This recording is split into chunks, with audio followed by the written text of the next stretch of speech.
कि जो गठबंधन का गुलदस्ता है उसमें सभी फूलों को एक साथ रख करके, सभी समुदाय के लोगों के साथ रख करके एक अच्छा मैसेज दिया जा सकता है। लेकिन जो लोग नहीं हैं या जिनको नहीं लिया गया वो उनके गठबंधन की बात है, लेकिन मेरा मानना यह है कि सभी को सम्मान देना चाहिए। आपने कहा कि मुस्लिम की पार्टी हो सकता है नहीं, हो सकता है कि आपने वो अवैध ओबीसी के लिए कहा हो, आपने कहा दलितों की पार्टी भी तो नहीं है ना, आपने कहा कोई दलितों की पार्टी, तो हो सका तुमने आदरणीय बहन जी के लिए कहा हो। ठीक है, देखो राजनीतिक पॉलिसी का अलग होती है, लेकिन हाँ ये है कि एक समाज के नाते, एक संगठन के छोटे पदाधिकारी होने के नाते मैं ये कह सकता हूँ कि कभी कभी बड़े घाव भरने के लिए छोटे घाव खाने पड़ते हैं। तो सेम उसी प्रकार से इस गठबंधन का सभी साथी हिस्सा बने। ठीक है, जो पार्टियों की अंदरूनी शर्तें होती हैं चुनाव को लेकर के, पार्टी लेकर के, उन्हें बैठ के डिस्कस करें, आपस में एक मजबूती दें अगर भाजपा को हराना है। अगर ऐसा नहीं होता है तो रिजल्ट तो बेहतर होंगे इंडिया गठबंधन के। जो लोग साथ आते हैं उनकी एक मुख्य भूमिका न रहेगी, जो नहीं आते हैं वो उनका व्यक्तिगत विचार है। रवि गौतम किसकी तरफ है, जो बाहर संगठन है पार्टियां उनकी तरफ है या फिर इंडिया गठबंधन के साथ है? देखिए मैं फिर कह चुका हूँ कि हम लोग तो विपक्षी हर उस दल के साथ हैं जो अम्बेडकर की बात करता है। ठीक है, लेकिन सबसे पहली प्रायोरिटी में हमारे पास हमारा अपना घर है, अपना परिवार है, हम उनके साथ खड़े हैं। ठीक है, हर परिस्थितियों में साथ खड़े हैं, इसका मतलब नहीं, बसपा हमारा घर है और हम तो आग्रह कर रहे हैं बहन जी से भी कि वो भी इंडिया गठबंधन में जाएं और इंडिया गठबंधन उनकी हर वो बात माने जो जरूरी है, क्योंकि वो राष्ट्र की तीसरे नंबर की पार्टी है। कैसे विश्वास करें, हमने मध्य प्रदेश में सरकार बनवाई बिना शर्तों के, ये टूट के चले गए बीजेपी में। हमने बिना शर्त के राजस्थान में सरकार बनवाई, इन्होंने 6 के 6 विधायक हमारे तोड़ लिए वहां पर, तो हम कांग्रेस पे कैसे विश्वास करें? मैंने वही बताया ना भाई, देखो जो हमारे परिवार की मुखिया हैं, जो वो निर्णय ले रही हैं, जो बात कर रही हैं, हम उनके साथ सहमत पर खड़े हैं। ठीक है, और रही बात कि ये तो छोटी छोटी चीज़ें हैं जो मेरा भी मानना है। 2024 का चुनाव लोकसभा बड़ा चुनाव है और जैसे आपने कहा कि भाई हमने सरकार बनवाई, ठीक है, जब 2009 में 22 MP आए थे तो बाहर से समर्थन दिया गया, सरकार पूरे 5 साल चली। तो कांग्रेस को भी बड़ा दिल करना चाहिए और ये पीछे की राजनीति बंद करे, जैसे राजस्थान में 6 विधायक तोड़ लिए गए। ठीक है, तो इन सब चीज़ों से कभी कभी दूर के परिणाम बहुत बुरे होते हैं। जो आज कांग्रेस घुटनों के बल पर चल रही है, पूरे देश में अलग अलग जगह मीटिंगें हो रही है, उसका कारण क्या है कि जो छल कपट उन्होंने किया है। लेकिन बहरहाल कोई बात नहीं कि सामने वाला दुश्मन है, उसको हराना है, उसके लिए आपसी जो पीछे के मतभेद रहे हैं उनको दरकिनार करते हुए और आगे को मजबूत बनाते हुए इस गठबंधन के साथ खड़े हों और एक अच्छा मैसेज दें। लेकिन आप जैसे तमाम बुद्धिजीवी लोग कह रहे हैं कि हमारे महापुरुषों ने इन दोनों के ही खिलाफ नई पार्टी का गठन किया जिसका नाम बसपा है। कांग्रेस से और बीजेपी से तो दुखी होकर इस पार्टी का गठन हुआ। देखिए मेरा मानना ये है कि हर नहीं मिल को विलय थोड़ा हो रहा है भाई, ये तो इस हाथ दो इस हाथ लो, कौन विलय थोड़ा हो रहा है, गठबंधन है। तो इलेक्शन के बाद भी हो सकता है ना। तो नहीं, देखिए ऐसा होता है, कई बार वोटों का बिखराव होता है, मुझसे आप बेहतर जानते हैं। अगर सब व्यक्ति एक साथ आते हैं तो वोटों का बिखराव नहीं होगा। कई बार जनता थोड़ी कन्फ्यूज हो जाती है कि यार एक तरफ हमारी पार्टी, एक तरफ हमारा प्रत्याशी है, हम जाए तो जाए कहाँ। लेकिन जब वो एक साथ नजर आते हैं तो परिणाम चेंज हो जाते हैं।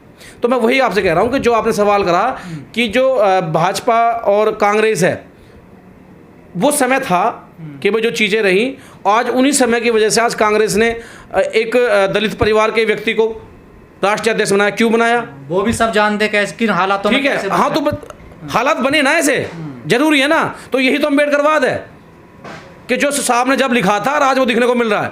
और एक पार्टी आज SC की महिला को राष्ट्रपति बनाती है, यही तो हालात है, ये तो अम्बेडकरवाद है। और आप देखिएगा आने वाले समय में इस देश की प्रधानमंत्री कुर्सी पर प्रत्येक दलित बैठेगा, आज नहीं तो कल नहीं तो परसों, और ये वही हालात पैदा होंगे। मायावती, मल्लिकार्जुन खड़गे, कोई भी हो, दलित तो 2 ही चेहरे बड़े नहीं, ऐसा नहीं है कि भाई ठीक है अच्छी बात है, लेकिन हमारी पसंद में तो भाई पहले हम चाहेंगे भाई आदरणीय बहन जी बने। उनसे ज़्यादा व्हील पावर है कार्यशैली की, काम करने की, और उनका लोहा बोलता है काम का। ये आपने भी देखा होगा जहाँ जहाँ उनकी सरकार रही, जिस स्टेट में सरकार रही, यहाँ तक कि जिस स्टेट में अगर गठबंधन भी रहा हो, चाहे कुछ समय के लिए रहा हो, लेकिन उनका कार्यशैली बोलती है। मन जाला कोई पत्ता भी ला के देख ले। और रही बात दूसरी खड़गे साहब की, तो ठीक है वो भी हमारे परिवार के हैं, हमारे मुखिया हैं, पर उन्होंने बड़ा लंबा समय दिया है कांग्रेस को। तो कांग्रेस बड़ा दिल करे और ऐलान करे कि भाई हमारे प्रधानमंत्री का चेहरा खड़गे साहब होंगे। तो कह रही है युवा प्रधानमंत्री पंडित राहुल गांधी बनेंगे, पंडित राहुल गांधी। तो बना लेना, बना लेना। मैं वही तो कह रहा हूँ कि परिस्थितियाँ अगर राष्ट्रीय अध्यक्ष बनने की हैं तो कांग्रेस को बड़ा दिल दिखा करके खड़गे साहब को प्रधानमंत्री का चेहरा बनाए, शायद परिणाम और बेहतर हो जाए। आपके लिए पंडित राहुल गांधी है, एक तरफ अति पिछड़े माननीय नरेंद्र मोदी। भाई देखिए मैं स्पष्ट कहने वाला आदमी हूँ भाई, अगर राहुल गांधी प्रधानमंत्री तो ठीक है, संघर्ष कर रहे हैं, भारत जोड़ो यात्रा निकाली है, युवा हैं, लेकिन आज तक कांग्रेस ने 60-65 साल राज करा। गिने चुने 2-4 लोगों को उन्होंने प्रधानमंत्री बनाया, वो भी कितने समय के लिए बनाया आप मुझसे बेहतर जानते हैं।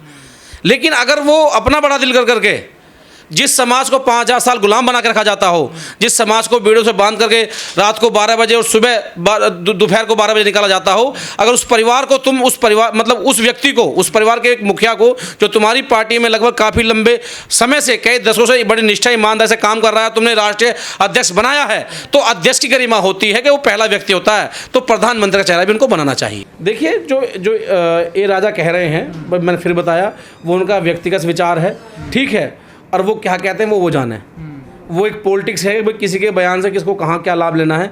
लेकिन मेरा मानना यह है कि मैं कोई पॉलिटिकल, ये बात समझ में नहीं आती, हिंदू धर्म को, सनातन धर्म को क्यों निशाने पर लिया जाता है अक्सर आप जैसे लोगों द्वारा? देखिए मैंने फिर बताया, अंधविश्वास तो वहाँ भी, अगर अंधविश्वास इधर है तो उधर भी अंधविश्वास। मैं उसी बात को आपसे कह रहा हूँ कि आप जैसे हम ना विकास की कम बात करते हैं, हम जाति पे घूम कर आते हैं कि भाई सनातन धर्म, अभी आपने 3 बार इसका इस्तेमाल किया, सनातन धर्म या मुस्लिम कम्युनिटी। हमारा मतलब किसी जाति मजहब की किताब से है ही नहीं, हमारा मतलब संविधान से। अब आपने कहा कि भाई संविधान, तो हमने कहा भाई ठीक है, हम उसकी रक्षा के लिए सरकार बदलेंगे, हम कैंपेनिंग करेंगे, हम लोगों को खड़ा करेंगे, तैयार करेंगे कि भाई अच्छे लोग पार्लियामेंट में जाएंगे तो विकास होगा, एक का नहीं सभी का होगा। लेकिन जब आपने भेजे तो हैं 130-32 सांसद हैं आपके। देखिए मैं फिर बता रहा हूँ, जो बाबा साहब ने कहा कि चाहे व्यक्ति कितना बुरा हो, लेकिन जब उसके ऊपर हाईकमान अच्छी होगी तो वो जो है बदसलूकी नहीं करेगा। जिस पार्टी के नीचे वो काम कर रहे हैं वो कौन लोग हैं? तो मनसा क्या है बीजेपी, क्या करना क्या चाहती है? देखिए जो दिख रहा है बीजेपी की मनसा तो स्पष्ट है कि आज की स्थिति में कि ना देश के युवाओं को कोई रोजगार है, ना बहन बेटी के लिए कोई सुरक्षा है, ना देश की कोई उन्नति है, ठीक है। जो वादे इन्होंने पहले किए अब नए वादे तैयार हो चुके हैं, ठीक है, और देश को एक ऐसे अंधकार की तरफ लेकर जाना चाहते हैं जो आने वाले 100 साल तक भी देश में कोई उन्नति का रास्ता नजर ना आए, ना कोई विकास नजर आए। आप अम्बेडकरवादी क्या कर रहे हैं संविधान की रक्षा के लिए? देखिए मैं फिर बता रहा हूँ, जो हमारे लोग अम्बेडकरवादी हैं, हम लगातार अपने समाज में जाते हैं, लोगों को समझाने का काम कर रहे हैं, और किसी के बहकावे में आकर के कोई भड़काऊ भाषण देने को जो देते हैं उन्हें रोकने का काम कर रहे हैं। और अम्बेडकरवाद का मतलब ये नहीं है कि आप किसी के सिर में उठाकर ईंट मार दो, उस चीज़ को तरखो जानो। मैंने जैसे अभी कहा, अभी संविधान अभी इंडिया, पुराने कई बयान वायरल, आप तो बदला लेने की बात करते हैं। देखिए मैं सेल्फ डिफेंस में मैं फिर कहता हूँ, मैंने अभी कहा कि संविधान किसी के बाप के बोत नहीं, कोई ठा के ऐसे बदल देगा। जिसको बदलना वो करके देख ले। ऐसे एक्ट संशोधन तो एकमात्र एक धारा थी, और ये तो पूरे संविधान की बात है। मैं नहीं, मेरे करोड़ों नौजवान साथी हर समाज के, जिनके अधिकारों को मारा जाएगा जब संविधान बदलेगा, तो वो अपने सेल्फ डिफेंस में अपने अधिकार के लिए रोड पे भी आएंगे और रोड चल के पार्लियामेंट पहुंचेंगे, हर उस व्यक्ति को जवाब देने का काम करेंगे उसकी भाषा में जो संविधान को बदलने की बात करेगा। तमाम लोग कह रहे हैं संविधान तो इन्होंने कमजोर कर दिया। बिल्कुल देखिए मैं बताऊँ, संविधान में एक रास्ता है, प्रक्रिया है, जो ये लोग कर रहे हैं उसी रास्ते से हम लोग इनको हटाने का काम करेंगे। मैंने फिर बताया कि हर किसी का जवाब जो है वो गोली नहीं होती, लठ नहीं होता। जिस प्रक्रिया से ये लोग आए हैं, चुनाव की प्रक्रिया से, उसी प्रक्रिया से हम लोग हर परिस्थिति में भाजपा को हटा करके एक अच्छे नेतृत्व की तैयारी करते हुए दिल्ली में स्थापित करने की कोशिश करेंगे, जो संविधान वह इस देश के नागरिक को सही सम्मान दे सके।